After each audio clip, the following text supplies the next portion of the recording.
Hello বন্ধুরা, কেমন আছো? আশা করি সবাই ভালো আছো। আমরা এখনও দাঁড়িয়ে আছি, ট্রেন এখনও আসেনি। এর জন্য দেখো আমার মেয়ে বসে আছে, এটা ওটা চাইছে, মানে কিনে দিচ্ছি, খাচ্ছে। দেখো মুখটার অবস্থা করেছে কি, মনে হচ্ছে কি না কি হয়েছে। দেখো মুখটা চুপ হয়ে রয়েছে, যাচ্ছে এক জায়গায় ঘুরতে আর ও দুষ্টমি করছে, একবার এদিক যাচ্ছে একবার ওদিক যাচ্ছে, ওর পিছনে পিছনে আমি ঘুরছি। একবার ওর বাবা লাগেজ দেখছে, একবার আমি দেখছি। তারপরে দেখো আমাদের গাড়ি চলে এসছে, গাড়ির ভিতরে ঢুকি, তারপর তোমাদের আস্তে আস্তে দেখাবো।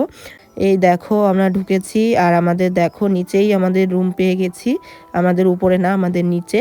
আর দেখো এসি রুমটা কেমন হয়েছে অবশ্যই বলবে। আমার মেয়েদের ট্রেনে ঢুকে নিয়ে তো আবার দুষ্টামি শুরু করে দিয়েছে। এই দেখো আর এই ট্রেনটা পুরো ফাঁকাই যাচ্ছিল, দেখো অনেকেই শুয়ে আছে, যাচ্ছে শুয়ে শুয়ে বসে বসে যাচ্ছে, বেশি টাইম লাগবে না। আমরা এখন এখান থেকে যাচ্ছি কাশী বিশ্বনাথ ধাম, যাওয়ার পথে রওনা। দেখো বিকেল হয়ে গেছে। এখানে শেষ করছি, পরে ভিডিও